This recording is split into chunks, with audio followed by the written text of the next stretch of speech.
ನಮಸ್ತೆ ಆತ್ಮೀಯರೇ, ನನ್ನೆಲ್ಲ ಪ್ರೀತಿಯ ವೀಕ್ಷಕರಿಗೆ TET, PSTR, GPSTR ಮತ್ತು HSTRಗಳಿಗೆ ಅನುಕೂಲವಾಗುವಂತಹ ಅಧ್ಯಯನದ ಸಾಮಗ್ರಿಗಳಾದಂತಹ ಶೈಕ್ಷಣಿಕ ಮನೋವಿಜ್ಞಾನ ಎಂಬ ವಿಷಯದ ಅಧ್ಯಯನದ ವಿಡಿಯೋಗಳಿಗೆ ತಮಗೆ ಆತ್ಮೀಯ ಸ್ವಾಗತ. ಆತ್ಮೀಯರೇ, ಹಿಂದಿನ ತರಗತಿಗಳಲ್ಲಿ ನಾವು ಸುಮಾರು ವಿಷಯಗಳನ್ನು ಕಲಿತದ್ದು. ಇಂದಿನ ತರಗತಿಯಲ್ಲೂ ಕೂಡ ನಾವು ಅತಿ ಮುಖ್ಯವಾದಂತಹ ಒಂದು ಅಂಶ ಅಥವಾ ಒಂದು ಟಾಪಿಕ್ ಯಾವುದಂದರೆ ಸೃಜನಶೀಲತೆ, ಕ್ರಿಯೇಟಿವಿಟಿ ಅಂದ್ರೇನು ಅನ್ನೋದರ ಬಗ್ಗೆ ತಿಳಿದುಕೊಳ್ಳುವ.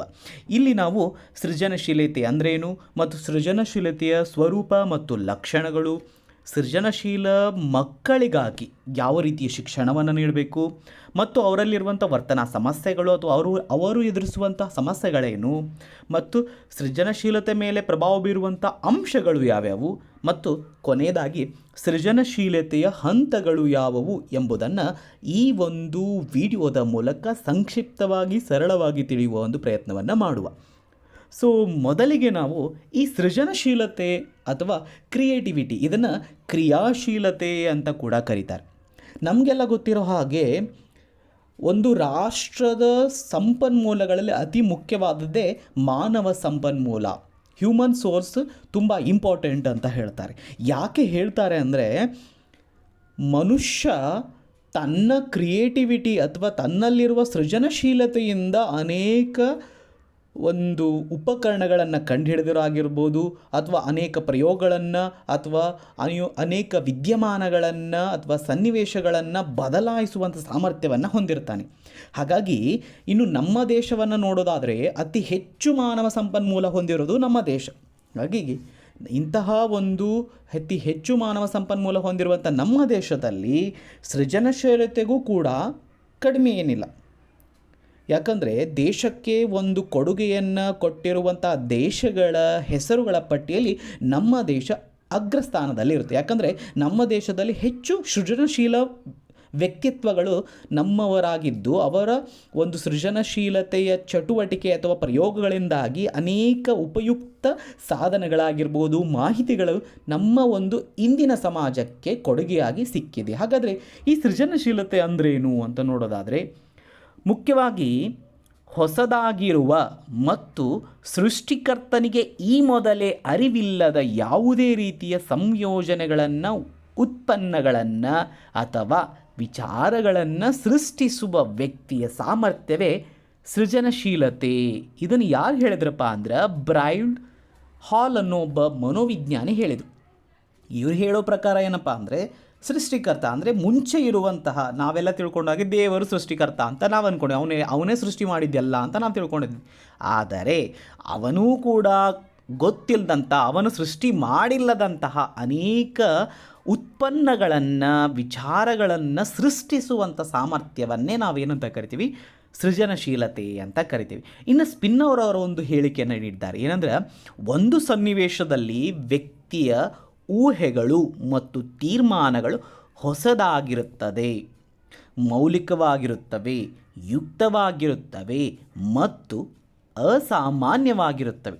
ಸೃಜನಶೀಲತೆ ಚಿಂತಕನೆಂದರೆ ಹೊಸ ಕ್ಷೇತ್ರಗಳನ್ನು ಅನ್ವೇಷಿಸುವವನು, ಹೊಸ ವೀಕ್ಷಣೆಯನ್ನು ಮಾಡುವವನು, ಹೊಸ ಊಹೆಗಳನ್ನು ಮಾಡುವವನು ಮತ್ತು ಹೊಸ ತೀರ್ಮಾನಗಳನ್ನು ಕೈಗೊಳ್ಳುವಂತಹ ವ್ಯಕ್ತಿ. ಸೊ ಇವರು ಒಂದು ದೊಡ್ಡ ಡೆಫಿನೇಷನನ್ನೇ ಕೊಟ್ಬಿಟ್ಟಿದ್ದಾರೆ. ಯಾಕಂದರೆ ಎಲ್ಲ ಲಕ್ಷಣಗಳು ಏನನ್ನೋದನ್ನೇ ಇವರು ಹೇಳಿಬಿಟ್ಟಿದ್ದಾರೆ. ಏನಂದರೆ, ಇಲ್ಲಿ ಆ ವ್ಯಕ್ತಿ ಹೆಂಗಪ್ಪ ಅಂದರೆ, ಎಲ್ಲರೂ ಇರುವಂತೆ, ಎಲ್ಲರೂ ಊಹಿಸುವಂತಹ ಊಹೆಗಳನ್ನು ಮಾಡೋದಿಲ್ಲ. ಅವನು ಯಾವುದೇ ಒಂದು ಸಮಸ್ಯೆ ಬಂದರೆ ಸಾಮಾನ್ಯರ ಊಹೆಗೂ ಮೀರಿದಂಥ ಹೊಸ ಯುಕ್ತ ತೀರ್ಮಾನಗಳನ್ನು ಇವ ತೆಗೆದುಕೊಳ್ತಾನೆ ಮತ್ತು ಇವನ ಕ್ಷೇತ್ರಗಳಲ್ಲಿ, ಬೇರೆ ಬೇರೆ ಹೊಸ ಕ್ಷೇತ್ರಗಳಲ್ಲಿ ಅನ್ವೇಷಣೆಯನ್ನು ಮಾಡೋದ್ರ ಮೂಲಕ ಮತ್ತು ಹೊಸ ಊಹೆಗಳ ಮೂಲಕ ಹೊಸ ತೀರ್ಮಾನಗಳನ್ನು ಕೈಗೊಳ್ಳುವುದರ ಮೂಲಕ ಅಸಾಮಾನ್ಯವಾದಂಥ ವಿಚಾರಗಳನ್ನು ಮಾಡುವುದನ್ನೇ ಏನಂತ ಕರೀತಾರೆ ಅಂದರೆ ಸೃಜನಶೀಲತೆ ಅಂತ ಕರೀತಾರೆ.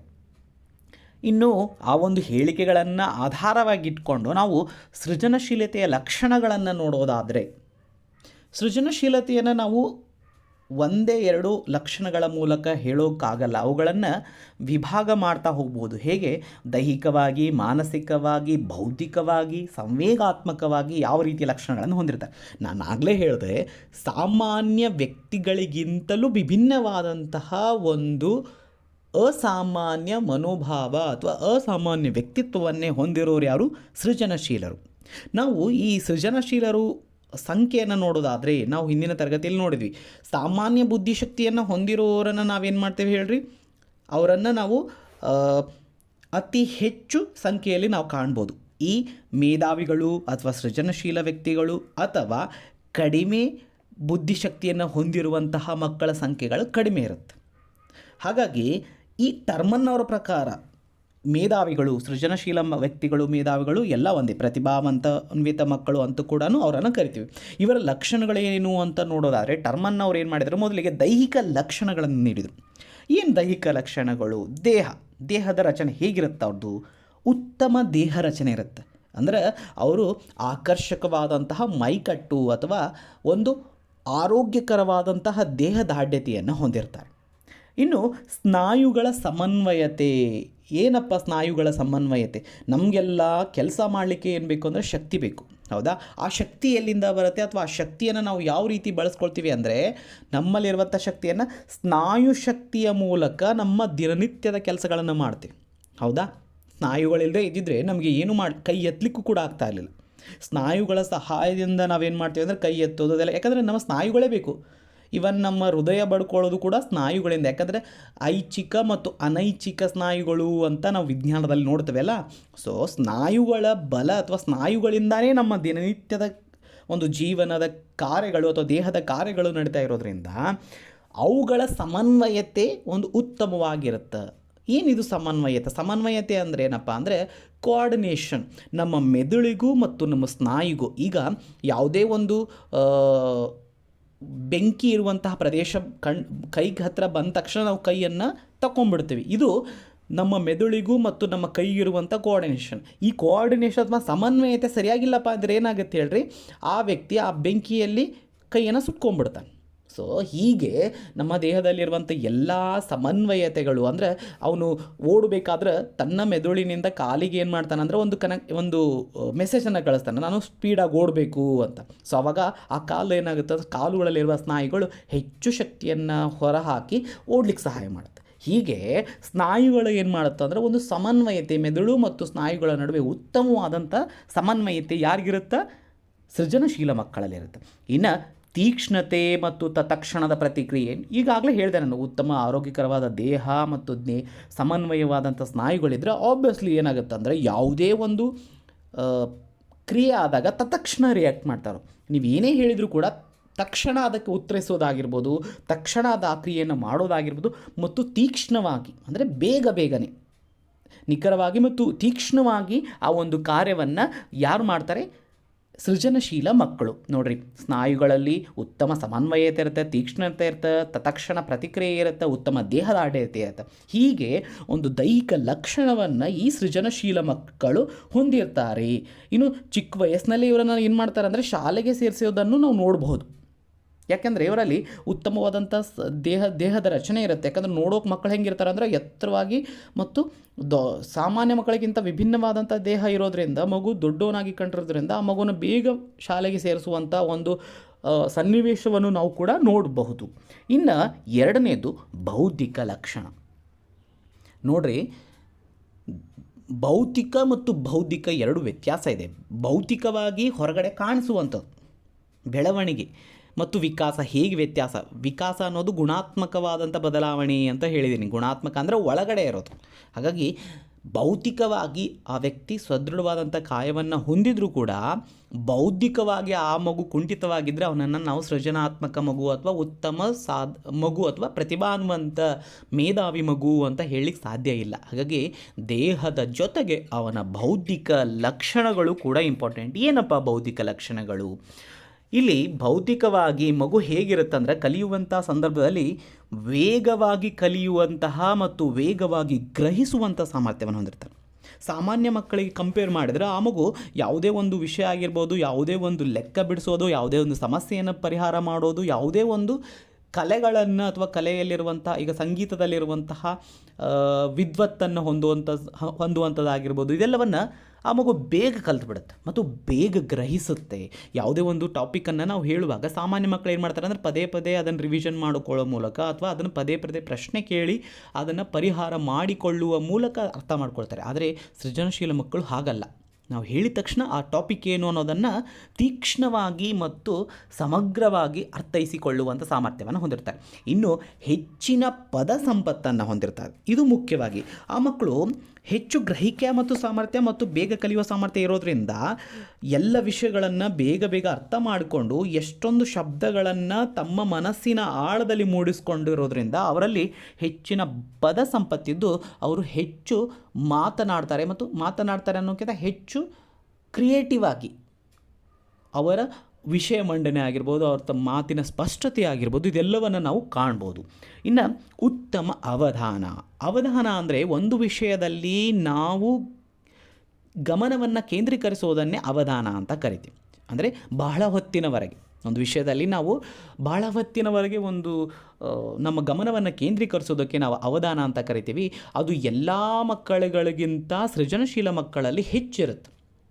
ಅವರು ಹೆಚ್ಚು ಅವಧಾನವನ್ನು ಹೊಂದಿರೋದ್ರಿಂದ ಅವ್ರು ಏನು ಮಾಡ್ತಾರೆ ಅಂದ್ರೆ ಕ್ಲಾಸ್ನಲ್ಲಿ 45 ನಿಮಿಷಕ್ಕಿಂತ ಹೆಚ್ಚು ಸಮಯ ನಾವು ಪಾಠ ಮಾಡಿದರೂ ಕೂಡ, ಯಾಕಂದರೆ ಸಾಮಾನ್ಯವಾಗಿ ನಮ್ಗೆ ಗೊತ್ತಿರೋ ಹಾಗೆ ಒಂದು ತರಗತಿಗೆ ಒಂದು ನಿರ್ದಿಷ್ಟ ಸಮಯ ಅಂದರೆ ಒಂದು ಬೋಧನೆಗೆ 45 ನಿಮಿಷ. ಆ 45 ನಿಮಿಷ ಮಾತ್ರ ಆ ಮಕ್ಕಳ ಸಾಮರ್ಥ್ಯ ಅಂತ ಹೇಳಿದ್ದಾರೆ ವೈಜ್ಞಾನಿಕವಾಗಿ. ಆದರೆ ಆ 45 ನಿಮಿಷದಲ್ಲಿ ಕೂಡ ಎಲ್ಲ ಮಕ್ಕಳು 45 ನಿಮಿಷವನ್ನು ಕೂಡ ತಮ್ಮ ಗಮನವನ್ನು ಆ ಪಾಠದ ಕಡೆಗೆ ಒಂದು ಬೋಧನೆ ಕಡೆಗೆ ಕೇಂದ್ರೀಕರಿಸೋದಿಲ್ಲ, ಅಲ್ಲಲ್ಲಿ ಡಿಸ್ಟ್ರಾಕ್ಟ್ ಆಗ್ತಾ ಇರ್ತಾರೆ. ಆದರೆ ಸೃಜನಶೀಲ ಮಕ್ಕಳು ಹಾಗಲ್ಲ. ತಮ್ಮ ಇಡೀ ಗಮನವನ್ನು ಏನು ಮಾಡ್ತಾರೆ ಅಂದರೆ ಆ ಒಂದು ಪಾಠದ ಕಡೆಗೆ, ಬೋಧನೆ ಕಡೆಗೆ ಕೊಡ್ತಾರೆ. ಇನ್ನು ಬಹುಮುಖ ಚಿಂತನೆ, ಇದು ಮುಖ್ಯವಾಗಿ. ಈಗ ನಾವು ದೂರದಲ್ಲಿ ಏನೋ ಒಂದು ರೌಂಡ್ ಸರ್ಕಲ್ ಹಾಕಿದ ತಕ್ಷಣ ಮಕ್ಕಳು ಏನು ತಿಳ್ಕೊಂಡ್ಬಿಡ್ತಾರೆ, ಸಾಮಾನ್ಯ ಮಕ್ಕಳು ಇದು ಸರ್ಕಲ್ ಹಾಕಿದ್ದಾರೆ ಅಂದರೆ ಇವತ್ತು ವೃತ್ತದ ಬಗ್ಗೆ ಹೇಳ್ತಾರೆ ಅಂತ ತಿಳ್ಕೊಂಡು ಸುಮ್ಮನೆ ಆಗ್ಬಿಡ್ತಾರೆ ಮಕ್ಕಳು. ಆದರೆ ಸೃಜನಶೀಲ ಮಕ್ಕಳು ಏನು ಮಾಡ್ತಾರೆ ಅಂದರೆ ಆ ರೌಂಡ್ ಯಾಕೆ ಹಾಕಿದ್ರು, ಆ ರೌಂಡಿನ ಮುಖಾಂತರ ಮತ್ತೆ ಬೇರೆ ಗೋಲ ಅಥವಾ ಭೂಮಿಯ ಬಗ್ಗೆ ಹೇಳ್ಬೋದು, ಗ್ರಹಗಳ ಬಗ್ಗೆ ಹೇಳ್ಬೋದು, ಅಥವಾ ವೃತ್ತದ ಬಗ್ಗೆ ಹೇಳ್ಬೋದು, ಅಥವಾ ಆ ಒಂದು ವೃತ್ತವನ್ನು ಬಳಸಿಕೊಂಡು ಬೇರೆ ಯಾವುದಾದ್ರೂ ಒಂದು ಕ್ರಿಯೇಟಿವಿಟಿ ಆಗಿರುವಂಥ ವಿಷಯವನ್ನು ಹೇಳ್ಬೋದು. ಹೀಗೆ ಮಕ್ಕಳು ಬಹುಮುಖ ಚಿಂತನೆಯನ್ನು ಮಾಡ್ತಾರೆ. ಇನ್ನು ನೆಕ್ಸ್ಟ್ ಯಾವುದಪ್ಪ ಅಂದರೆ ಉತ್ತಮ ಕಲ್ಪನಾ ಶಕ್ತಿ. ಇದು ಕೂಡ ನಮ್ಮ ಒಂದು ಬುದ್ಧಿಶಕ್ತಿ ಸಾಮರ್ಥ್ಯದಲ್ಲಿ ಅತಿ ಮುಖ್ಯವಾದದ್ದು. ಯಾಕಂದರೆ ನಾವು ಕುಳಿತಲ್ಲೇ ನಮ್ಮ ಮನುಷ್ಯನಿಗಿರುವಂಥ ಅತಿ ಮುಖ್ಯವಾದಂಥ ಪವರ್ ಯಾವುದಪ್ಪ ಅಂದರೆ ನಾವು ಕುಳಿತಲ್ಲೇ ಏನು ಮಾಡೋದು ಅಂದರೆ ಹಿಮಾಲಯದವರೆಗೂ ನಮ್ಮ ಯೋಚನೆಯನ್ನು ತೆಗೆದುಕೊಂಡು ಹೋಗ್ಬೋದು. ನಾನು ಏನಪ್ಪ ಅಂದರೆ ಕನ್ಯಾಕುಮಾರಿಯಲ್ಲಿ ಕುಳಿತುಕೊಂಡು ಹಿಮಾಲಯದ ತುದಿಯವರೆಗೂ ನನ್ನ ಯೋಚನೆಯನ್ನು ಒಂದೇ ಕ್ಷಣದಲ್ಲಿ ತಗೊಂಡು ಹೋಗ್ಬೋದು. ಅಂದರೆ ನಮಗೆ ಇರುವಂಥ ಕಲ್ಪನೆ ಅದು. ನಾನು ಹೀಗೆ ಅಂತ ಊಹೆ ಮಾಡಿಕೊಳ್ಳುವ ಮೂಲಕ ಏನು ಮಾಡ್ಬೋದು ಅಂದರೆ ಮಗು ಬಹುಮುಖವಾಗಿ ಚಿಂತನೆಯನ್ನು ಮಾಡಿ ಅನೇಕ ಸಮಸ್ಯೆಗಳನ್ನು ತನ್ನ ಕಲ್ಪನಾ ಶಕ್ತಿಯ ಮೂಲಕವೇ ಏನು ಮಾಡ್ಬೋದು ಅಂದರೆ ಹೀಗಾಗಬಹುದು ಅಂತ ಊಹೆ ಮಾಡಿಕೊಳ್ಬೋದು. ಅಂತಹ ಒಂದು ಸಾಮರ್ಥ್ಯವನ್ನು, ಉತ್ತಮ ಕಲ್ಪನಾ ಶಕ್ತಿ ಸಾಮರ್ಥ್ಯವನ್ನು ನಾವು ಸೃಜನಶೀಲ ಮಕ್ಕಳಲ್ಲಿ ನೋಡ್ಬೋದು. ಇನ್ನು ತರ್ಕಿಸುವಂಥ ಸಾಮರ್ಥ್ಯ. ಸೊ ಇವೆಲ್ಲ ಸಾಮರ್ಥ್ಯಗಳು, ಮೇಲೆ ಹೇಳಿದಂಥ ಎಲ್ಲ ಸಾಮರ್ಥ್ಯಗಳು ಇದ್ದ ಮೇಲೆ ಆ ಮಗುವಿಗೆ ಹೆಚ್ಚು ಜ್ಞಾನ ಇರೋದ್ರಿಂದ ಆ ಮಗು ಯಾವುದೇ ಒಂದು ತೀರ್ಮಾನವನ್ನು ಈಸಿಯಾಗಿ ಬರೋದಿಲ್ಲ. ಅಂದರೆ ಇವ್ರು ಹೀಗೆ ಅಂತ ಹೇಳಿದ ತಕ್ಷಣ ಹೀಗೆ ಅಂತ ಒಪ್ಕೊಳ್ಳಲ್ಲ. ಅದು ಯಾಕೆ ಹಾಗೆ ಅಂತ ತರ್ಕಿಸುವ ಮೂಲಕ ತನ್ನದೇ ಆದಂಥ ವೇ ಅಥವಾ ತನ್ನದೇ ಆದಂಥ ಥಿಂಕಿಂಗ್ ವೇ ಮೂಲಕ ಆ ಮಗು ಏನು ಮಾಡುತ್ತೆ ಅಂದರೆ ಆ ಒಂದು ಪ್ರತಿಪಾದಿಸಿದಂತಹ ಪ್ರಯೋಗ ಅಥವಾ ಅಲ್ಲಿ ಪ್ರಮೇಯಗಳು ಅಥವಾ ಸಿದ್ಧಾಂತಗಳನ್ನು ತನ್ನ ತರ್ಕದ ಮೂಲಕ ಏನು ಮಾಡುತ್ತೆ ಅಂದರೆ ಮಗು ಹೆಚ್ಚು ಅದನ್ನು ಅರ್ಥಗ್ರಹಿಸುವಂಥ ಸಾಮರ್ಥ್ಯ ಅಥವಾ ತರ್ಕಿಸುವಂಥ ಸಾಮರ್ಥ್ಯವನ್ನು ಹೊಂದಿರುತ್ತೆ. ಇವಿಷ್ಟು ಏನಪ್ಪ ಅಂದರೆ ಬೌದ್ಧಿಕ ಲಕ್ಷಣ. ವೇಗವಾಗಿ ಕಲಿಯೋದಾಗಿರ್ಬೋದು, ಹೆಚ್ಚಿನ ಪದ ಸಂಪತ್ತು, ಬಹುಮುಖ ಚಿಂತನೆ, ಉತ್ತಮವಾದ ಕಲ್ಪನೆ, ತರ್ಕಿಸುವ ಸಾಮರ್ಥ್ಯ. ಇನ್ನು ನೆಕ್ಸ್ಟ್ ಬರೋದು ವ್ಯಕ್ತಿತ್ವದ ಲಕ್ಷಣಗಳು. ಹೇಗಿರ್ತಾನೆ ಆ ಮಗು? ಈಗ ನಾವು ನೋಡಿದ್ವಿ ಬೌದ್ಧಿಕವಾಗಿ ಹೇಗಿರ್ತಾರೆ ಮತ್ತು ದೈಹಿಕವಾಗಿ ಹೇಗಿರ್ತಾರೆ. ಹಾಗಾದರೆ ಆ ವ್ಯಕ್ತಿತ್ವವನ್ನು ನೋಡೋದಾದ್ರೆ ಹೇಗಿರ್ತಾನೆ ಆ ಮಗು? ಅನ್ವೇಷಣಾ ಸಾಮರ್ಥ್ಯವನ್ನು ಹೊಂದಿರುತ್ತೆ. ಅಂದರೆ ಯಾವಾಗಲೂ ತನ್ನದೇ ಒಂದು ಕ್ಷೇತ್ರದಲ್ಲಿ ಅವರ ಆಸಕ್ತಿದಾಯಕವಾದ ಯಾವುದಾದ್ರೂ ಒಂದು ಕ್ಷೇತ್ರದಲ್ಲಿ, ಈಗ ಸೃಜನಶೀಲತೆ ಅಂದ ತಕ್ಷಣ ಎಲ್ಲ ಕ್ಷೇತ್ರಗಳಲ್ಲಿ ಸೃಜನಶೀಲತೆವಾಗಿರಬೇಕು ಅಂತೇನಿಲ್ಲ, ಒಂದು ಕ್ಷೇತ್ರದಲ್ಲಿ ಕೂಡ ಸೃಜನಶೀಲತೆಯನ್ನು ಹೊಂದಿರ್ಬೋದು.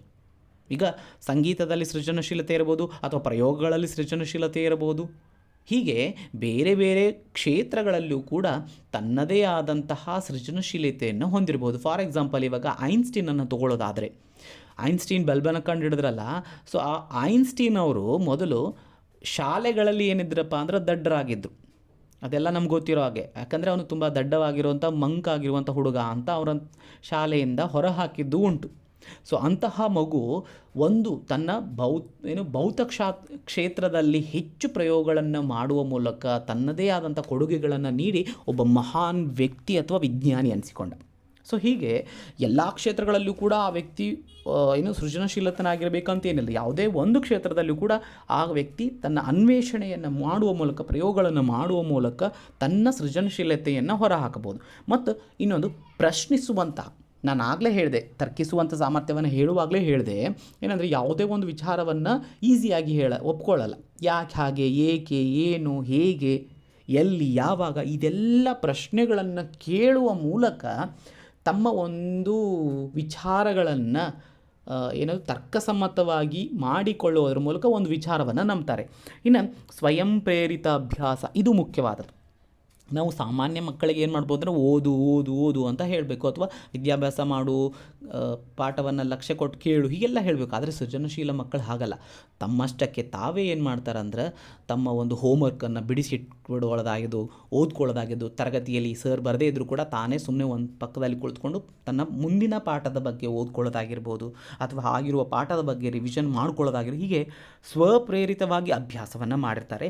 ಇನ್ನು ಕ್ರಿಯಾಶೀಲವಾಗಿ ಭಾಗವಹಿಸ್ತಾರೆ. ಯಾವುದೇ ಒಂದು ಚಟುವಟಿಕೆಯನ್ನು ಕೊಟ್ಟರೂ ಕೂಡ ಮಂಕಾಗಿ ಸುಮ್ಮನೆ ಕೂಡದೆ ಏನು ಮಾಡೋದಂದರೆ ಉತ್ಸಾಹದಿಂದ ಏನು ಮಾಡ್ತಾರೆ, ಕ್ರಿಯಾಶೀಲವಾಗಿ ಭಾಗವಹಿಸೋದ್ರ ಜೊತೆಗೆ ಉತ್ತಮ ಚಾರಿತ್ರ್ಯವನ್ನು ಹೊಂದಿರ್ತಾರೆ. ಮುಖ್ಯವಾಗಿ ಅವ್ರ ಕ್ಯಾರೆಕ್ಟರ್ ಹೆಂಗಿರುತ್ತೆ ಅಂದರೆ ಪರ್ಫೆಕ್ಟ್ ಅಂತ ಹೇಳ್ತಾರಲ್ಲ, ಆ ರೀತಿಯಾದಂಥ ಚಾರಿತ್ರ್ಯ. ಅಂದರೆ ಯಾವುದೇ ದುಶ್ಚಟಗಳಾಗಲಿ ಅಥವಾ ಯಾವುದೇ ಕೆಟ್ಟ ಆಲೋಚನೆಗಳಾಗಲಿ, ಕೆಟ್ಟ ತೀರ್ಮಾನಗಳು ಅಥವಾ ಕೆಟ್ಟವರ ಸಂಘ ಆಗಿರ್ಬೋದು, ಈ ರೀತಿ ಯಾವುದೇ ಇಟ್ಕೊಳ್ಳದೇನೆ ಒಬ್ಬ ಅಸಾಮಾನ್ಯವಾದಂಥ ಉತ್ತಮವಾದಂಥ ನಡವಳಿಕೆ ಉಳ್ಳಂಥ ವ್ಯಕ್ತಿ ಯಾರಾಗಿರ್ತಾರೆ ಅಂದರೆ ಸೃಜನಶೀಲ ಮಕ್ಕಳಾಗಿರ್ತಾರೆ. ಇನ್ನು ನಾನು ಆಗಲೇ ಹೇಳಿದೆ, ಸಂವೇಗಾತ್ಮಕವಾಗಿ ಮತ್ತು ಸಾಮಾಜಿಕವಾಗಿ ಹೇಗೆ. ಸಂವೇಗ ಅಂದರೆ ನಮ್ಗೆ ಗೊತ್ತಿರೋ ಹಾಗೆ, ನಮಗೆಲ್ಲ ಗೊತ್ತು, ಈ ಸಂವೇಗ ಅಂದರೆ ಏನಪ್ಪ ಅಂದರೆ ಮಾನಸಿಕ ವಿಚಲತೆಯನ್ನು ಅಥವಾ ಮನಸ್ಸಿನ ಭಾವನೆಗಳನ್ನೇ ನಾವೇನಂತ ಕರಿತೇವೆ ಅಂದರೆ ಸಂವೇಗ ಅಂತ ಕರಿತೇವೆ. ಅಂದರೆ ಏನು, ಕೋಪ ಆಗಿರ್ಬೋದು, ಪ್ರೀತಿ ಆಗಿರ್ಬೋದು, ಕರುಣೆ ಆಗಿರ್ಬೋದು, ಸ್ನೇಹ ಆಗಿರ್ಬೋದು, ಅಥವಾ ಸಂತೋಷ ಪಡೋದು, ನಗೋದು, ಅಳೋದು, ಇವೆಲ್ಲವನ್ನು ನಾವೇನಂತ ಕರಿತೀವಿ, ಸಂವೇಗ ಅಂತ ಕರಿತೀವಿ. ಹಾಗಾದರೆ ಈ ಸಂವೇಗಗಳ ಮೇಲೆ ಯಾವ ರೀತಿಯಾದಂತಹ ಲಕ್ಷಣಗಳನ್ನು ಈ ಸೃಜನಶೀಲ ಮಕ್ಕಳು ಹೊಂದಿರ್ತಾರೆ ಅಂತ ನೋಡೋದಾದರೆ, ಸಂವೇಗಗಳನ್ನು ನಿಯಂತ್ರಣ ಹೊಂದಿರ್ತಾರೆ ಮತ್ತು ಸಂವೇಗಗಳನ್ನು ಹೊಂದಾಣಿಕೆ ಮಾಡೋದಾಗಿರ್ಬೋದು, ಸಂವೇಗಗಳನ್ನು ಅರ್ಥ ಮಾಡಿಕೊಂಡು ಸ್ವಪ್ರತಿಷ್ಠೆಯನ್ನು ಹೊಂದುವಂತಹ ಗುಣವನ್ನು ಏನು ಮಾಡಿರ್ತಾರೆ ಅಂದರೆ ಈ ಸೃಜನಶೀಲ ಮಕ್ಕಳು ಹೊಂದಿರ್ತಾರೆ. ಅಂದರೆ ಏನಪ್ಪ ಅಂದರೆ ಸಂವೇಗಗಳ ನಿಯಂತ್ರಣ ಅಂದ್ರೇನು, ಯಾವ ಸಂದರ್ಭದಲ್ಲಿ ಈಗ ಸಂವೇಗಗಳು ನಮಗೆ ಉತ್ಪತ್ತಿ ಆಗ್ತಾ ಇರುತ್ತೆ ಅಂದರೆ ಬೇರೆ ಬೇರೆ ಸಂದರ್ಭಗಳಲ್ಲಿ. ಫಾರ್ ಎಕ್ಸಾಂಪಲ್, ಹತಾಶೆ ಅನ್ನೋ ಒಂದು ಸಂವೇಗ ಐತಲ್ಲ, ಅದು ತುಂಬ ಅಪಾಯಕಾರಿಯಾದಂಥ ಒಂದು ಸಂವೇದನೆ. ಆ ಸಂವೇದನೆಯನ್ನು ನಾವೇನು ಮಾಡ್ಬೋದು ಅಂದರೆ ನಮ್ಮ ಒಂದು ನಿಯಂತ್ರಣದೊಳಗೆ ಇಟ್ಕೊಂಡ್ರೆ, ಕೋಪ ಆಗಿರ್ಬೋದು ಅಥವಾ ಹತಾಶೆ ಆಗಿರ್ಬೋದು, ಇವುಗಳನ್ನು ನಾವು ನಿಯಂತ್ರಣದೊಳಗೆ ಇಟ್ಕೊಂಡ್ರೆ ನಾವೇನು ಮಾಡ್ಬೋದು, ಜೀವನದಲ್ಲಿ ಏನನ್ನಾದರೂ ಸಾಧಿಸ್ಬೋದು. ಹತಾಶೆ ಆದಾಗ ನಾವೇನು ಮಾಡಿಬಿಡ್ತೇವೆ ಅಂದರೆ, ಈಗ ಕೆಲವೊಬ್ಬರು SLC ಎಕ್ಸಾಮ್ಸ್ಗಳಲ್ಲಿ ಮಕ್ಕಳು ಫೇಲ್ ಆದ್ವಿ ಅಂದ ತಕ್ಷಣ ಸೂಸೈಡ್ ಮಾಡ್ಕೊಂಡ್ಬಿಡ್ತಾರೆ. ಹತಾಶೆ, ಈ ಹತಾಶೆಯನ್ನು ನಾನು ತಡ್ಕೊಂಡು SLCಯಲ್ಲಿ ಫೇಲ್ ಆದರೂ ಕೂಡ ಅದನ್ನು ಕಟ್ಟಿ ಮತ್ತೆ ಪಾಸ್ ಮಾಡಿಕೊಂಡು PUC ಡಿಗ್ರಿ ಲೆವೆಲಲ್ಲಿ ಗೋಲ್ಡ್ ಮೆಡಲ್ ತಗೊಳ್ಳುವ ಲೆಕ್ಕಕ್ಕೆ ಓದುವಂಥ ವಿದ್ಯಾರ್ಥಿಗಳನ್ನು ಕೂಡ ನಾವು ನೋಡ್ಬೋದು. ಹೌದಾ? ಆ ರೀತಿ ಸಾಧನೆಯನ್ನು ಮಾಡಿರೋರನ್ನು ನಾವು ನೋಡ್ಬೋದು. ಜೀವನದಲ್ಲಿ ಎಕ್ಸಾಮಲ್ಲಿ ಫೇಲಾಗಿ ಬಿಸ್ನೆಸ್ ಮಾಡೋದ್ರ ಮೂಲಕ ಅಥವಾ ಬೇರೆ ಕ್ಷೇತ್ರಗಳಲ್ಲಿ ತನ್ನ ಒಂದು ಸೃಜನಶೀಲತೆ ಅಥವಾ ತನ್ನ ಕ್ರಿಯಾಶೀಲತೆಯನ್ನು ತೋರಿಸುವ ಮೂಲಕ ಅತಿ ಉನ್ನತ ಸಮಾಜದಲ್ಲಿ ಗೌರವಾನ್ವಿತ ಸ್ಥಾನಕ್ಕೆ ಏರಿರುವುದನ್ನು ನಾವು ನೋಡ್ಬೋದು. ಹಾಗಾಗಿ ಹತಾಶೆಯನ್ನು ಹೊಂದೋದಾಗಿರೋ ಅಥವಾ ಕೋಪದ ಕೈಗೆ ಬುದ್ಧಿಯನ್ನು ಕೊಟ್ಟು ನನಗೆ ಸಿಟ್ಟು ಬಂದತೆ ಅಂತ ತಿಳ್ಕೊಂಡು ಸಾಯಿಸಿ ಬಿಡೋದಾಗಿರ್ಬೋದು. ಇತ್ತೀಚೆಗಂತೂ ಸುಮಾರು ಕಡೆ ನಾವು ನೋಡ್ಬೋದು, ಅಪ್ರಾಪ್ತ ಬಾಲಕರು ಏನು ಮಾಡ್ತಾರೆ ಅಂದರೆ ತಮ್ಮ ಗುಂಪಿನಲ್ಲಿರುವಂಥ ಮಕ್ಕಳಿಗೆ ಮಾರಣಾಂತಿಕವಾಗಿ ಹಲ್ಲೆ ಮಾಡೋದಾಗಿರ್ಬೋದು, ಇವನ್ ಕೊಲೆ ಮಾಡಿದ್ದನ್ನು ಕೂಡ ನಾವು ನೋಡ್ಬೋದು. ಸಿಟಿಗಳಲ್ಲಿ ಈಗ ಅಂತೂ ಕಾಮನ್ ಆಗಿಬಿಟ್ಟದು. ಸಣ್ಣ ಸಣ್ಣ ವಿಷಯಕ್ಕೆ ಸಣ್ಣ ಮಕ್ಕಳು ಏನು ಮಾಡ್ತಾರೆ, ಹೊಡೆದಾಡೋ ಮೂಲಕ ಚಾಕುವನ್ನು ತೊಗೊಂಬಂದು ಹಾಕುವ ಮೂಲಕ ಚಾಕು ಹಾಕಿ ಮಗುವನ್ನೇ ಸಾಯಿಸಿಬಿಡೋದು ಅಥವಾ ತನ್ನ ಸ್ನೇಹಿತನನ್ನೇ ಸಾಯಿಸಿಬಿಡೋದು. ಹೀಗೆ ಕೋಪದ ಮೇಲೆ ಕೂಡ ಅವರಿಗೆ ನಿಯಂತ್ರಣ ಇರೋದಿಲ್ಲ. ಸೊ ಹೀಗೆ ತನ್ನ ಸಂವೇಗಗಳ ಅಥವಾ ಸಂವೇದನೆಗಳ ಮೇಲೆ ನಿಯಂತ್ರಣವನ್ನು ಹೊಂದಿರುವಂತಹ ಮಕ್ಕಳು ಸೃಜನಶೀಲ ಮಕ್ಕಳು. ಇನ್ನು ಹೊಂದಾಣಿಕೆ, ಈಗ ಯಾವುದೇ ಒಂದು ಸಂದರ್ಭದಲ್ಲಿ ಅಳೋದು ಅಥವಾ ನಗೋದು ಅದು ಸಾಮಾನ್ಯ, ಆದರೆ ಅದನ್ನು ಎಷ್ಟು ಪ್ರಮಾಣದಲ್ಲಿ ನಾವು ಹೊಂದಾಣಿಕೆಯಿಂದ ಇರಬೇಕು ಅಥವಾ ಎಷ್ಟು ಪ್ರಮಾಣದಲ್ಲಿ ಅದನ್ನು ವ್ಯಕ್ತಪಡಿಸಬೇಕು ಅನ್ನೋದು ಕೂಡ ಸೃಜನಶೀಲ ಮಕ್ಕಳಲ್ಲಿ ಇರುತ್ತೆ. ಸೊ ಆ ಸೃಜನಶೀಲ ಮಕ್ಕಳು ನಗುವಾಗ ಟೈಮಲ್ಲಿ ನಗ್ತಾರೆ, ಆದರೆ ಎಷ್ಟು ಬೇಕು ಅಷ್ಟನ್ನು ಮಾತ್ರ ನಗೋದು. ಆ ತಮ್ಮ ನಗುವಿನ ಮೂಲಕ ಬೇರೆಯವರಿಗೆ ಅದು ಇರಿಟೇಟ್ ಆಗಬಾರ್ದು ಅಥವಾ ಹರ್ಟ್ ಆಗಬಾರ್ದು ಅನ್ನೋ ಒಂದು ವಿಚಾರವನ್ನು ಆ ಮಕ್ಕಳು ಹೊಂದಿರ್ತಾರೆ. ಹೀಗೆ ಮಕ್ಕಳು ಏನು ಮಾಡಿರ್ತಾರೆ ಅಂದರೆ ಸಮಾಜದ ಜೊತೆಗೆ ಸಾಮಾಜಿಕವಾಗಿಯೂ ಕೂಡ ಸಮಾಜದಲ್ಲಿ ಏನಾಗುತ್ತೆ ಅಂದರೆ ತಮ್ಮದೇ ಆದಂತಹ ಒಂದು ಸ್ವಪ್ರತಿಷ್ಠೆ ಅನ್ನೋ ಒಂದು ಗುಣ ಅಥವಾ ಸ್ವಪ್ರತಿಷ್ಠೆ ಅಂದ್ರೇನು, ಸೆಲ್ಫ್ ರೆಸ್ಪೆಕ್ಟ್. ಮಕ್ಕಳು ಏನು ಮಾಡ್ತಾರೆ, ತುಂಬ ಸ್ವಾಭಿಮಾನಿಯಾದಂಥ ಮಗು ಆಗಿರುತ್ತದು. ಆ ಮಗು, ಸೃಜನಶೀಲ ಮಗು, ಹೆಚ್ಚು ಕ್ರಿಯಾಶೀಲವಾದಂಥ ಮಗು ತನ್ನ ಸ್ವಾಭಿಮಾನಕ್ಕೆ ಧಕ್ಕೆ ಉಂಟಾದರೆ ಆ ಒಂದು ಕ್ಷೇತ್ರದಲ್ಲಿ ಆ ಪ್ರದೇಶದಲ್ಲಿ ಇರೋದಿಲ್ಲ, ಬೇರೆ ಕಡೆ ಹೊರಟು ಹೋಗುತ್ತಾನೆ. ಹಾಗಾಗಿ ತನ್ನ ಸೆಲ್ಫ್ ರೆಸ್ಪೆಕ್ಟನ್ನು ಕಡೆಗಣಿಸಿ ಮಗು ಯಾವುದೇ ಒಂದು ಕ್ಷೇತ್ರ, ಯಾವುದೇ ಒಂದು ಗುಂಪಿನಲ್ಲಿ ಬೆರೆಯೋದಿಲ್ಲ. ಅದು ಸೃಜನಶೀಲ ಮಕ್ಕಳಲ್ಲಿರುವಂತಹ ಸಂವೇಗಾತ್ಮಕ ಮತ್ತು ಸಾಮಾಜಿಕ ಲಕ್ಷಣಗಳು.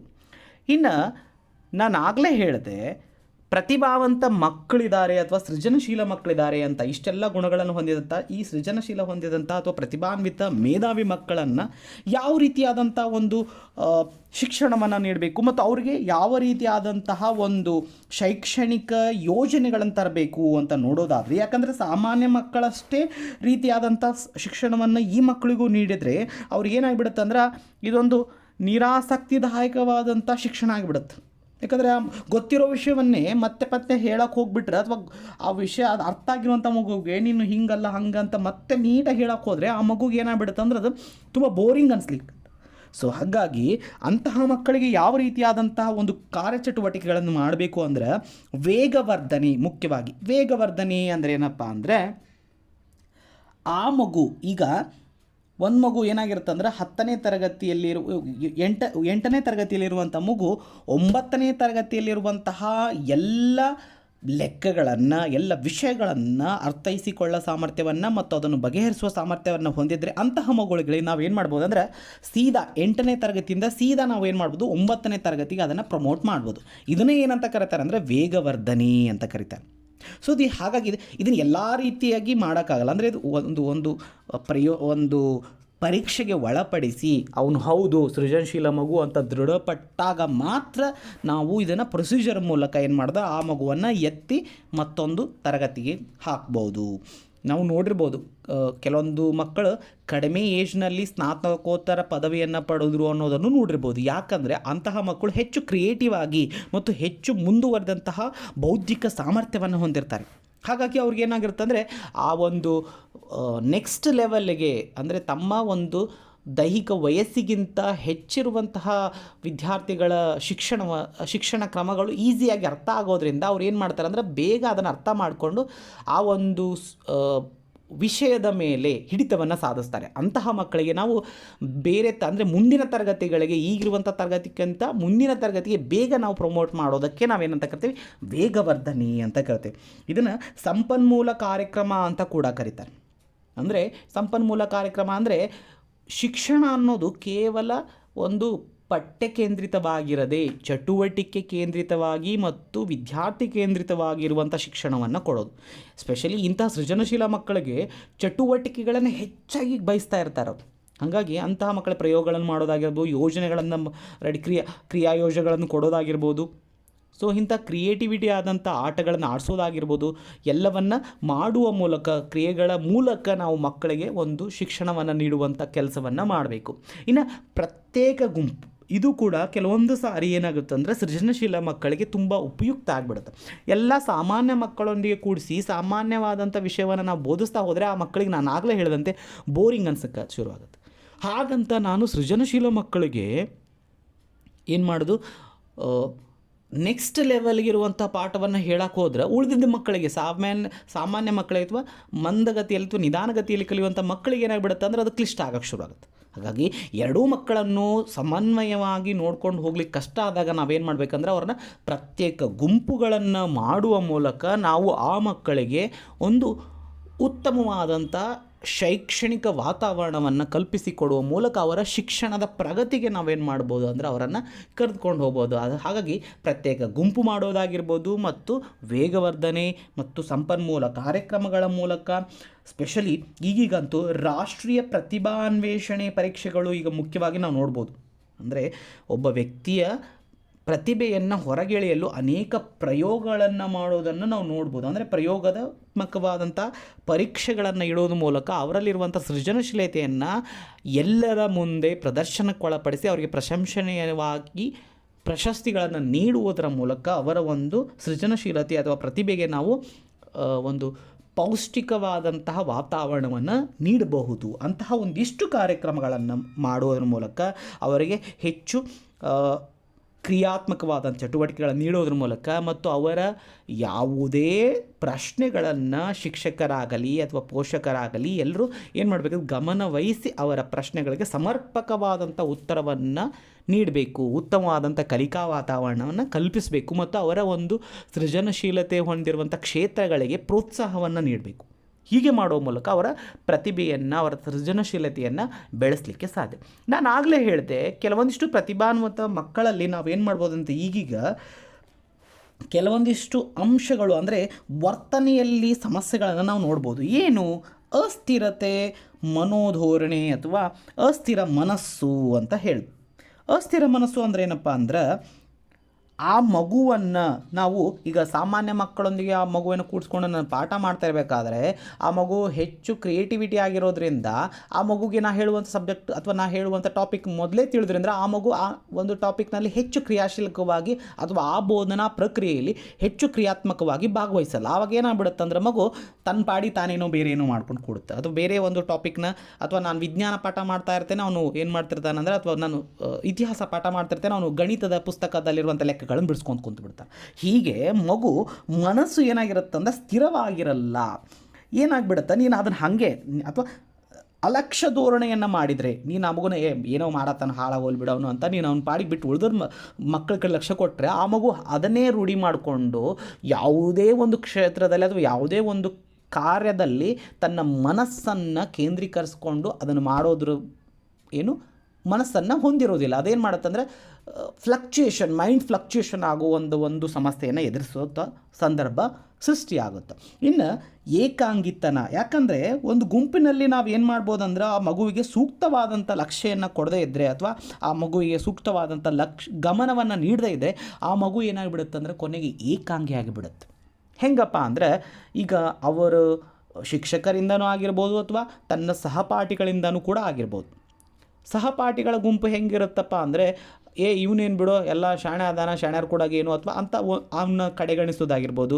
ಅಥವಾ ಆ ಮಗು ಹೇಳುವುದನ್ನು ಉಳಿದ ಮಕ್ಕಳು ಕೇಳದೆ ಅಥವಾ ಬಿಡೋ ನೀ ಹೇಳದೆ ನಿಂದು ಬರೀ ವೇದಾಂತನೇ ಆಯಿತು, ನಿನ್ನ ಜೋಡಿ ನಮಗೂ ಹೊಂದಲ್ಲಪ್ಪ ಅಂತಿಕೊಂಡು ಆ ಮಗು ಬೇರೆಯನ್ನು ಬಿಡೋದಾಗಿ ಹೀಗೆ ಮಾಡುವ ಮೂಲಕ ಆ ಮಗು ಏನಾಗುತ್ತೆ ಅಂದರೆ ಒಂದು ಕಡೆಗೆ ಕ್ರಮೇಣವಾಗಿ ಏಕಾಂಗಿತನವನ್ನು ಹೊಂದುವ ಮೂಲಕ ಆ ಮಗು ಕೊನೆಗೆ ಮಂಕಾಗಿಬಿಡುತ್ತೆ. ಸೊ ಹಾಗಾಗಿ ನಾನು ಸುಮಾರು ನೋಡಿದ್ದೀನಿ, ಸುಮಾರು ತರಗತಿಗಳಲ್ಲಿ ನಾನು ಒಂದು ಆ ಮಗು ತುಂಬ ಕ್ರಿಯೇಟಿವ್ ಆಗಿತ್ತು. ಅಂದರೆ ತನ್ನ ವಯಸ್ಸಿಗೂ ಮೀರಿದಂತಹ ನೆನಪಿನ ಶಕ್ತಿಯನ್ನು ಹೊಂದಿತ್ತು ಅದು ಮಗು. ಆದರೆ ಹೆಂಗಾಗ್ಬಿಟ್ಟಿತ್ತಂದರೆ ಆ ಮಗುಗೆ ಕೇವಲ ಮನೆ ಮತ್ತು ತನ್ನ ಒಂದು ಓದು ಇವೆರಡೇ ಆಗಿರೋದ್ರಿಂದ ಆ ಮಗು LKG UKGಯಲ್ಲಿ ತುಂಬ ಬ್ರಿಲಿಯಂಟಾಗಿ ಆನ್ಸರ್ಗಳನ್ನು ಮಾಡೋದು, ಹೆಚ್ಚು ವಿಷಯಗಳನ್ನು ಕೇಂದ್ರೀಕರಿಸಿಕೊಳ್ಳೋದು, ಗಮನದಲ್ಲಿಟ್ಟುಕೊಂಡು ಎಲ್ಲ ಪ್ರಶ್ನೆಗಳಿಗೆ ಉತ್ತರವಂಥ GK ಪ್ರಶ್ನೆಗಳಿಗೆ ಉತ್ತರ ಹೇಳುವಂಥ ಮಗು 1ನೇ ತರಗತಿಗೆ ಬಂದ ತಕ್ಷಣ ಪಠ್ಯ ವಿಷಯಕ್ಕೆ ಸಂಬಂಧಪಟ್ಟಂಥ ವಿಷಯಗಳಿಗೆ ಅಥವಾ ತನ್ನ ಸಹಪಾಠಿಗಳೊಂದಿಗೆ ನೋಡಿದಾಗ ಆ ಮಗುವಿನ ಕಂಪೇರ್ ಮಾಡಿದಾಗ ಆ ಮಗು ಎಲ್ಲೋ ಒಂದು ಕಡೆ ಮಂಕು ಕವಿದಂತಹ ಒಂದು ಮನೋಭಾವವನ್ನು ನಾನು ನೋಡಿದೆ. ಸೊ ಹಾಗಾಗಿ ಸೃಜನಶೀಲ ಮಕ್ಕಳಿಗೆ ನಾವು ಶಿಕ್ಷಣದ ಜೊತೆಗೆ ಸಾಮಾಜಿಕವಾಗಿಯೂ ಕೂಡ ಅವರನ್ನು ಹೊರ ಪ್ರಪಂಚದೊಂದಿಗೆ ಬೆರೆಯುವಂತೆ ಮಾಡಬೇಕು. ಇದರಿಂದ ಏನಾಗುತ್ತೆ ಅಂದರೆ ಆ ಮಗುವಿನ ವ್ಯಕ್ತಿತ್ವ ಉತ್ತಮವಾಗಿ ವಿಕಾಸ ಹೊಂದುತ್ತೆ. ಇಲ್ಲದಿದ್ದರೆ ಏನಾಗಿಬಿಡುತ್ತೆ ಅಂದರೆ ಮಂಕಾಗಿರುವಂತಹ ಮತ್ತು ಏಕಾಂಗಿತನವಾಗಿರುವಂಥ ಅಸ್ಥಿರ ಮನಸ್ಸನ್ನು ಹೊಂದಿರುವಂತಹ ಸಮಸ್ಯೆಯನ್ನು ಆ ಮಕ್ಕಳು ಎದುರಿಸಬೇಕಾದಂತಹ ಒಂದು ಸನ್ನಿವೇಶವನ್ನು ನಾವು ನೋಡ್ಬೋದು. ಇನ್ನು ಇದೆಲ್ಲ ನೋಡಿದ್ವಿ ನಾವು. ಸೊ ಇನ್ನು ಮುಖ್ಯವಾಗಿ ಬರೋದು ಯಾವುದಪ್ಪ ಅಂದರೆ, ಹಾಗಾದರೆ ಈ ಸೃಜನಶೀಲತೆ ಏನಪ್ಪ ಅಂದರೆ, ಈ ಸೃಜನಶೀಲತೆಯ ಮೇಲೆ ಏನು ಒಂದು ಉತ್ತಮವಾದಂತಹ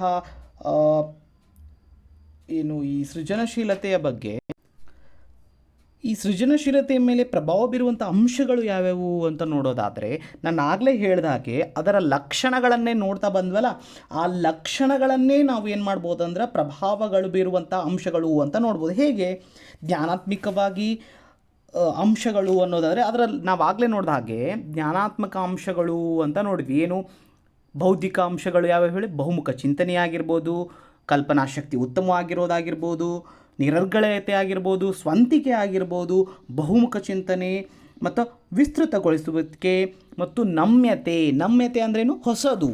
ಸೊ ಇವು ಜ್ಞಾನಾತ್ಮಕ ಅಂಶಗಳು. ಮಗು ಹೇಗಿರುತ್ತಪ್ಪ ಅಂದರೆ, ನಿರರ್ಗಳವಾಗಿ ಯಾವುದೇ ಒಂದು ವಿಷಯವನ್ನು ಮಾತನಾಡಬೇಕಾದ್ರೆ ಅಥವಾ ಮಂಡಿಸಬೇಕಾದ್ರೆ ನಿರರ್ಗಳವಾಗಿ ಮಗು ಏನು ಮಾಡುತ್ತಂದ್ರೆ ತನ್ನ ಒಂದು ವಿಷಯ ಮಂಡನೆಯನ್ನು ಮಾಡುತ್ತೆ.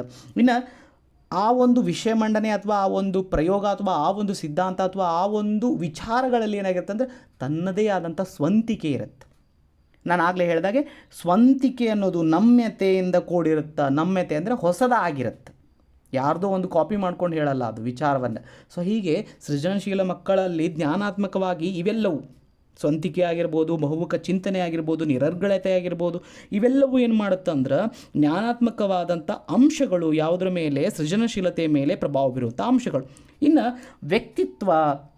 ವ್ಯಕ್ತಿತ್ವದ ಅಂಶಗಳು ಯಾವ್ಯಾವು ಅಂದರೆ, ಉತ್ಸಾಹದಿಂದ ಇರೋದಾಗಿರ್ಬೋದು, ಜಾಸ್ತಿ ಆಸಕ್ತಿದಾಯಕವಾದಂಥ ವಿಚಾರಗಳನ್ನು ಹೊಂದಿರೋದು, ಮತ್ತು ಕುತೂಹಲ, ಅನ್ವೇಷಣಾ ಸಾಮರ್ಥ್ಯ, ಕುತೂಹಲ, ಮತ್ತು ಯಾವುದೇ ಒಂದು ವಿಚಾರವನ್ನು ತಗೊಂಡ್ರೆ ಅದು ಹೆಂಗಪ್ಪ ಅಂದರೆ ಅವಿರತ ಪ್ರಯತ್ನದ ಮೂಲಕ ಏನು ಮಾಡುತ್ತಂದ್ರೆ ಆ ಮಗು ಆ ಒಂದು ವಿಷಯದಲ್ಲಿ ಅಥವಾ ಆ ಒಂದು ಕ್ಷೇತ್ರದಲ್ಲಿ ತನ್ನ ಒಂದು ಸಾಮರ್ಥ್ಯವನ್ನು ಪ್ರೂವ್ ಮಾಡಿಕೊಳ್ಳುತ್ತೆ. ಇನ್ನು ಸಾಮಾಜಿಕವಾಗಿ ಅಥವಾ ಪರಿಸರದ ಅಂಶಗಳು ಯಾವ್ಯಾವು ಅಂತ ನೋಡಿದ್ರೆ, ಪರಿಸರದ ಅಂಶ ನಮ್ಮ ಸುತ್ತಮುತ್ತಲಿರುವಂಥ ಪರಿಸರ, ಪೋಷಕರಾಗಿರ್ಬೋದು, ಶಾಲೆ ಆಗಿರ್ಬೋದು, ಸಮಾಜ ಆಗಿರ್ಬೋದು, ಗುಂಪಾಗಿರ್ಬೋದು, ಅವನು ಹೊಂದಿರುವಂಥ ಸ್ನೇಹದ ಗುಂಪಾಗಿರ್ಬೋದು, ಸ್ನೇಹಿತರ ಗುಂಪಾಗಿರ್ಬೋದು, ಇವೆಲ್ಲವೂ ಅವನ ಒಂದು ಕಾರ್ಯಕ್ಕೆ ಅಥವಾ ಅವನು ಕೈಗೊಳ್ಳುವಂತಹ ಪ್ರಯೋಗಗಳ ಅಥವಾ ತೀರ್ಮಾನಗಳಿಗೆ ಒಂದು ಪ್ರೋತ್ಸಾಹದಾಯಕವಾದಂತಹ ಸಂಸ್ಕೃತಿಯನ್ನು, ಒಂದು ಸಂಸ್ಕಾರಯುತವಾದ ಸಂಸ್ಕೃತಿಯನ್ನು ಹೊಂದಿರುವಂತಹ ಆಗಿರಬೇಕು.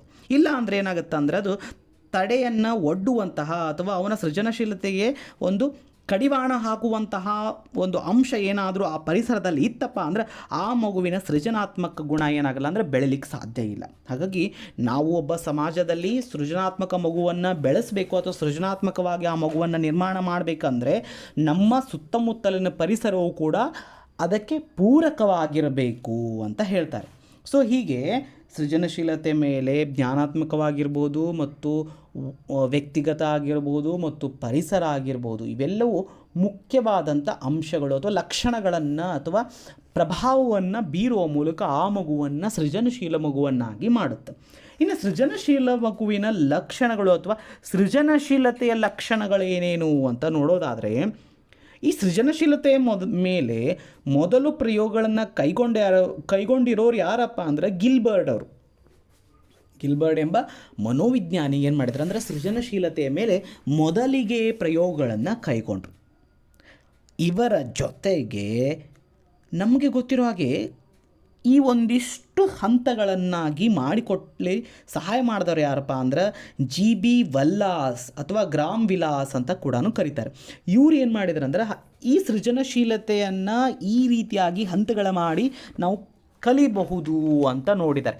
ಬೇರೆ ಇದಿಷ್ಟು ಇಲ್ಲಿಯವರೆಗೆ ನಡೆದಂಥ ಯಾವುದೇ ಪರೀಕ್ಷೆಯಲ್ಲಿ ಇದರ ಬಗ್ಗೆ ಹಂತಗಳ ಬಗ್ಗೆ ಕೇಳಿಲ್ಲ, ಆದರೂ ಕೂಡ ಮುಂದೆ ಕೇಳಬಹುದು. ಇವುಗಳನ್ನು ಸಂಕ್ಷಿಪ್ತವಾಗಿ ಅಥವಾ ಎಲ್ಲ ಹಂತಗಳು ಮಾಡಿಫೈ ಆಗಿರೋದ್ರೂ ಕೂಡ ಎಲ್ಲ ಹಂತಗಳು ಒಂದಕ್ಕೊಂದು ಏನಾಗಿರಪ್ಪ ಅಂದರೆ ಸೇಮ್ ಅನಿಸುತ್ತೆ. ಸ್ವಲ್ಪ ಪದ ಬಳಕೆ ಅಥವಾ ಅವುಗಳ ಪರಿಕಲ್ಪನೆ ಬದಲಾಗಿರ್ಬೋದು, ಆದರೆ ಹಂತಗಳು ಏನಪ್ಪ ಅಂದ್ರೆ ಅವೇ ಆಗಿರ್ದವು. ಈ 3 ಹಂತಗಳು, ಒಂದನೇದು ನಾನು ಫಸ್ಟ್ ನೋಡಿರಲಿ, ಸಿದ್ಧತೆ, ಪರಿಪಕ್ವತಾವಸ್ಥೆ, ಜ್ಞಾನೋದಯ, ತಾಳೆ ನೋಡುವುದು. ಮೂರನೇದು ಸಿದ್ಧತೆ, ಸುಪ್ತತೆ, ಅಂತಃಸ್ಫುರಣೆ, ಸಮರ್ಥನೆ, ಪರಿಶೀಲನೆ ಆಗಿರ್ಬೋದು. ಮತ್ತು ಎರಡನೇದು ಮೂರನೇದು ಸಿದ್ಧತೆ, ಉದ್ಭವ ಹಂತ, ಪ್ರಕಾಶಿಸುವ ಹಂತ, ಪರಿಶೀಲನೆ ಹಂತ ಮತ್ತು ಪುನರಾವರ್ತನೆ. ಸಿದ್ಧತೆ ಅಂದರೆ ಏನಪ್ಪ ಅಂದರೆ ಯಾವುದೇ ಒಂದು ಕ್ರಿಯೆಯನ್ನು ಮಾಡಬೇಕಾದ್ರೆ ನಾನು ಏನು ಮಾಡಿರಬೇಕಂದ್ರೆ ಮುಂಚಿತವಾಗಿ ಪೂರ್ವ ಸಿದ್ಧತೆಯನ್ನು ಮಾಡಿಕೊಂಡಾಗಲೇ ಮಾತ್ರ ನನ್ನ ಕಾರ್ಯದಲ್ಲಿ ಯಶಸ್ಸನ್ನು ಹೊಂದಲಿಕ್ಕೆ ಸಾಧ್ಯ. ಹೌದಾ? ಹಾಗಾಗಿ ಅಂತಹ ಸಿದ್ಧತೆಯನ್ನೇ ನಾವೇನಂತ ಮೊದಲನೇ ಹಂತವಾಗಿ ಈ ಸೃಜನಶೀಲತೆಯಲ್ಲಿ ನೋಡ್ಬೋದು. ನಮಗೆಲ್ಲ ಗೊತ್ತಿರೋ ಹಾಗೆ ಪರಿಪಕ್ವತೆ ಅನ್ನೋ ವರ್ಡು ಸುಮಾರು ಸಾರಿ ನಾವು ಕೇಳಿದ್ವಿ. ಏನು ಪರಿಪಕ್ವತೆ? ಪರಿಪಕ್ವತೆ ಅಂದರೆ ಏನಪ್ಪ ಅಂದ್ರೆ ಒಂದು ಹಂತದಲ್ಲಿ ಅಥವಾ ಒಂದು ವಯೋಮಾನದಲ್ಲಿ ಹೊಂದಲೇಬೇಕಾದಂತಹ ಸಾಮರ್ಥ್ಯವನ್ನೇ ನಾವೇನಂತ ಕರಿತೀವಿ ಅಂದ್ರೆ ಪಕ್ವತೆ ಅಥವಾ ಪರಿಪಕ್ವತೆ. ಜ್ಞಾನವನ್ನು ಹೊಂದಲಿಕ್ಕೆ ಅಥವಾ ದೈಹಿಕವಾಗಿ ಮತ್ತು ಮಾನಸಿಕವಾಗಿ ಸಮರ್ಥನಾಗುವಂತಹ ಒಂದು ಸ್ಥಿತಿಯನ್ನು ನಾವೇನಂತ ಕರಿತೀವಿ? ಪಕ್ವತೆ ಅಂತ ಕರಿತೀವಿ. ಯಾಕಂದರೆ ಪರಿಪಕ್ವತೆ ಇದ್ದಾಗಲೇ ಮಾತ್ರ ನಾವು ಬೌದ್ಧಿಕವಾಗಿ ಆಗಿರ್ಬೋದು, ಸಂವೇಗಾತ್ಮಕವಾಗಿ ನಾವು ವಿಕಾಸ ಹೊಂದಲಿಕ್ಕೆ ಸಾಧ್ಯ. ಹಾಗಾಗಿ ಪಕ್ವತೆಯು ತುಂಬ ಇಂಪಾರ್ಟೆಂಟ್ ರೋಲನ್ನು ಪ್ಲೇ ಮಾಡುತ್ತೆ ನಮ್ಮ ಒಂದು ಬೌದ್ಧಿಕ ವಿಕಾಸದಲ್ಲಿ. ಸೊ ಹಾಗಾಗಿ ಪರಿಪಕ್ವತಾ ಅವಸ್ಥೆ ಆಗಿರ್ಬೋದು. ಜ್ಞಾನೋದಯ ಅಂದ್ರೇನು? ನಮಗೆಲ್ಲ ಗೊತ್ತಿರೋ ಹಾಗೆ ಬುದ್ಧನಿಗೆ ಜ್ಞಾನೋದಯ ಆದಮೇಲೆ, ಸಿದ್ಧಾರ್ಥನಿಗೆ ಜ್ಞಾನೋದಯ ಆದಮೇಲೆ ಬುದ್ಧನಾದ ಅಂತ ನೋಡ್ತೀವಿ. ಅಂದರೆ ಜ್ಞಾನೋದಯ ಅಂದ್ರೇನು? ಹೊಸ ವಿಚಾರಗಳನ್ನು ತಿಳಿದುಕೊಳ್ಳೋದು ಅಥವಾ ತನ್ನಲ್ಲಿರುವಂಥ ಗೊಂದಲಗಳನ್ನು, ಸಮಸ್ಯೆಯನ್ನು ಬಗೆಹರಿಸಿಕೊಳ್ಳುವ ಸ್ಥಿತಿಯನ್ನೇ ನಾವೇನಂತ ಕರಿತೀವಿ? ಜ್ಞಾನೋದಯ ಅಂತ ಕರಿತೀವಿ. ಹೀಗೆ ಸಿದ್ಧವಾಗಿ ಪರಿಪಕ್ವತೆಯ ಮೂಲಕ ಮತ್ತು ಜ್ಞಾನೋದಯದ ಮೂಲಕ ಹೊಂದಿದಂತಹ ಜ್ಞಾನವನ್ನೇ ಕೊನೆಗೆ ನಾವೇನು ಮಾಡಬೇಕು? ಹೊಂದಿದಂಥ ಯಾವುದೇ ಒಂದು ಸಿದ್ಧಾಂತದ ಯಾವುದೇ ಒಂದು ತೀರ್ಮಾನಕ್ಕೆ ಬಂದಾಗ ಆ ತೀರ್ಮಾನ ಸರಿಯೋ ತಪ್ಪೋ ಅಂತ ತಾಳೆ ನೋಡಬೇಕು. ಪರೀಕ್ಷೆಗೆ ಚಿನ್ನವನ್ನು ಹೆಚ್ಚು ಕಾಯಿಸಿ ಪ್ರಯೋಗಕ್ಕೆ ಒಳಪಡಿಸಿದಾಗ ಅದು ಎಷ್ಟು ಪುಟ್ಟಬಿಟ್ಟ ಚಿನ್ನ ಅಂತ ಕರೀತಾರೆ ಗೊತ್ತಾ? ಅಂದ್ರೇನು? ಚಿನ್ನವನ್ನು ಕಾಯಿಸೋ ಮೂಲಕ ಅದರ ಒಂದು ಪ್ಯೂರಿಟಿಯನ್ನು ನಾವು ಚೆಕ್ ಮಾಡ್ತೀವಿ. ಹೌದಾ? ಸೊ ಹಾಗಾಗಿ ಯಾವುದೇ ಒಂದು ವಿಚಾರವನ್ನು, ಇನ್ನು ಚಿನ್ನವನ್ನೇ ನಾವು ಪ್ರಯೋಗ ಮಾಡಿ ನೋಡಿ ಪರೀಕ್ಷೆಗೆ ಒಳಪಡಿಸ್ತೀವಿ ಅಂದಮೇಲೆ ನಮ್ಮಲ್ಲಿ ಉಂಟಾದ ಜ್ಞಾನವನ್ನು ಕೂಡ ಪ್ರಯೋಗಕ್ಕೆ ಒಳಪಡಿಸಿ ಅದು ಎಷ್ಟು ಸರಿ ಎಷ್ಟು ತಪ್ಪು ಅಂತ ತಾಳೆ ನೋಡಲಿಕ್ಕೆ ತುಂಬ ಅವಶ್ಯಕವಾದದ್ದು. ಸೊ ಇನ್ನು ಇಲ್ಲಿ ನೆಕ್ಸ್ಟಲ್ಲಿ ಕಾಣೋದು ಸಿದ್ಧತೆ ಅಂದರೆ ನಮಗೆ ಮೊದಲೇ ಅದು ಸೇಮ್ ಸಿದ್ಧತೆ. ಇನ್ನು ಎರಡನೇದು ಸುಪ್ತತೆ ಅಂದ್ರೇನು? ನಾನು ಆಗಲೇ ಹೇಳಿದೆ, ಪರಿಪಕ್ವತೆ ಅಂದರೆ ಪರಿಪಕ್ವತಾವಸ್ಥೆ ಅಂದರೆ ಒಂದು ವಿಷಯವನ್ನು ಗಳಿಸ್ಕೊಳ್ಬೇಕಾದ್ರೆ ಅದಕ್ಕೆ ಮುಂಚಿತವಾಗಿ ಪೂರಕವಾದಂತಹ ತಯಾರಿ ಇರಬೇಕು ಅಂತ ಹೇಳಿದೆ. ಈ ಸುಪ್ತತೆಯು ಕೂಡ ಹಾಗೆ ನಮ್ಮ ಆ ಒಂದು ಏನದು ಆಸಕ್ತಿದಾಯಕವಾದಂಥ ವಿಚಾರಗಳಾಗಿರ್ಬೋದು ಅಥವಾ ಒಂದಿಷ್ಟು ಪ್ರತಿಭೆ ಅಥವಾ ಅವರಲ್ಲಿರುವಂಥ ಕೆಲವೊಂದಿಷ್ಟು ಪ್ರತಿಭಾನ್ವಿತ ಗುಣಗಳೆಲ್ಲವೂ ಏನಾಗಿರುತ್ತೆ ಅಂದರೆ ನಮ್ಮಲ್ಲೇ ಏನಾಗಿರುತ್ತೆ ಅಂದರೆ ಒಳಗಡೆ ಸೂಕ್ತವಾಗಿರುತ್ತೆ. ಅವುಗಳನ್ನು ಹೊರಗೆಳೆಯಬೇಕು. ಅದನ್ನೇ ಏನಂತ ಕರ್ತಾರೆ ಎರಡನೇ ಪ್ರಯೋಗದಲ್ಲಿ ನೋಡಿ ಹೇಳಿದ್ದಾರೆ, ಅಂತಃಸ್ಫುರಣೆ. ಅಂದರೆ ಆ ಒಂದು ನಮ್ಮಲ್ಲಿ ಅಡಗಿರುವಂತಹ ಗುಣಾದಿಗಳು ಯಾವುವು, ಉತ್ತಮವಾದಂಥ ಪ್ರತಿಭಾನ್ವಿತ ಗುಣಾದಿಗಳು ಯಾವುವು ಅಂತ ನಮ್ಗೆ ಅರ್ಥ ಮಾಡ್ಕೊಳ್ಳೋದು ಯಾವುದಪ್ಪ ಅಂದ್ರೆ ಅಂತಃಸ್ಫುರಣೆ. ಅದಾದಮೇಲೆ ಸೇಮ್ ಆ್ಯಸ್ ಇಟ್ ಈಸ್ ಅದನ್ನು ಸಮರ್ಥನೆ ಮಾಡೋದಾಗಿರ್ಬೋದು ಅಥವಾ ಪರಿಶೀಲನೆಗೆ ಒಳಪಡಿಸೋದು. ಇನ್ನು ಮೂರನೇದು ಸಂಕ್ಷಿಪ್ತವಾಗಿ ಹೇಳಿದ್ದಾರೆ ಅಲ್ಲಿ ಏನಂದರೆ ಸಿದ್ಧತೆ, ಉದ್ಭವ ಹಂತ, ಪ್ರಕಾಶಿಸುವ ಹಂತ, ಪರಿಶೀಲನೆ ಹಂತ ಮತ್ತು ಪುನರಾವರ್ತನೆ. ನಮ್ಮಲ್ಲಿ ಮೊದಲೇ ಸಿದ್ಧತೆ ಇರಬೇಕು. ಅದಾದಮೇಲೆ ನಮ್ಮಲ್ಲಿ ಏನು ಮಾಡೋದು, ವಿಚಾರಗಳು ಉದ್ಭವ ಆಗುತ್ತೆ, ಅವುಗಳು ಪ್ರಕಾಶಮಾನವಾಗೋದು ಅಂದರೆ ಏನು, ಹೊರಗಡೆ ಬರುತ್ತೆ. ಹೊರಗಡೆ ಬಂದ ಮೇಲೆ ಅದನ್ನು ಪರಿಶೀಲನೆಗೆ ಒಳಪಡಿಸಬೇಕು, ಯಾವುದು ಸರಿ ಯಾವುದು ತಪ್ಪು ಅಂತ. ಅದಾದಮೇಲೆ ಅದನ್ನು ಪುನರಾವರ್ತನೆಗೆ ಒಳಪಡಿಸಬೇಕು. ಯಾಕಂದರೆ ಯಾವುದೇ ವಿಚಾರಗಳು ಪುನರಾವರ್ತನೆ ಆದಾಗಲೇ ಮತ್ತೇನಾಗ್ತಂದ್ರೆ ಹೆಚ್ಚು ಮನನವಾಗ್ಲಿಕ್ಕೆ ಸಾಧ್ಯ ಮತ್ತು ನಮ್ಮ ಹೆಚ್ಚು ಗ್ರಹಿಕೆಯಲ್ಲಿ ಉಳಿಲಿಕ್ಕೆ ಸಾಧ್ಯ. ಹಾಗಾಗಿ ಯಾವುದೇ ವಿಚಾರ ಆಗಿರ್ಬೋದು, ಯಾವುದೇ ಕ್ಲಾಸ್ ಆಗಿರ್ಬೋದು, ಯಾವುದೇ ಟಾಪಿಕ್ ಆಗಿರ್ಬೋದು, ಇವುಗಳನ್ನು ಹೆಚ್ಚು ನಾವು ಕೇಳುವುದರ ಮೂಲಕ ಅಥವಾ ಹೆಚ್ಚು ಅದನ್ನು ಮಾಡುವುದರ ಮೂಲಕ ಆ ಒಂದು ಕ್ಷೇತ್ರ ಅಥವಾ ಆ ಒಂದು ವಿಷಯದ ಮೇಲೆ ನಾವು ಹಿಡಿತವನ್ನು ಸಾಧಿಸಲಿಕ್ಕೆ ಸಾಧ್ಯ. ಸೊ ಹಾಗಾಗಿ ಪುನರಾವರ್ತನೆಯು ಕೂಡ ಇಂಪಾರ್ಟೆಂಟು. ಸೊ ಈ ಮೂರರಲ್ಲಿರುವಂತಹ ಲಕ್ಷಣಗಳನ್ನು ಸಂಕ್ಷಿಪ್ತವಾಗಿ ನೋಡುವುದರ ಮೂಲಕ ನಮ್ಗೆ ಅರ್ಥ ಆಗಿಬಿಡುತ್ತೆ ಇದಾದಮೇಲೆ ಇದಿದೆ ಅಂತ. ಸೊ ಹಾಗಾಗಿ ಇಷ್ಟೆಲ್ಲ ಹಂತಗಳನ್ನು ದಾಟಿ ಮಗು ಏನಾಗಿರುತ್ತೆ ಅಂದರೆ ಸೃಜನಾತ್ಮಕ ಹಂತವನ್ನು ಅಥವಾ ಸೃಜನಾತ್ಮಕ ಮಗು ಅಂತ ಕರೆಸಿಕೊಳ್ಳಕ್ಕೆ ಸಾಧ್ಯ. ಸೊ ಇದಿಷ್ಟು ಏನಪ್ಪ ಅಂದರೆ ಸೃಜನಶೀಲತೆಯ ಬಗ್ಗೆ ಇರುವಂಥ ಟಾಪಿಕ್. ಇಂತಹದೇ ಮತ್ತೊಂದು ಆಸಕ್ತಿದಾಯಕವಾದಂಥ ಮತ್ತು ಅತಿ ಉಪಯುಕ್ತವಾದಂಥ ಟಾಪಿಕ್ನೊಂದಿಗೆ ಮತ್ತೆ ನಿಮ್ಮ ಮುಂದೆ ನಾನು ಬರ್ತೀನಿ. ಅಲ್ಲಿವರೆಗೂ ಧನ್ಯವಾದಗಳು.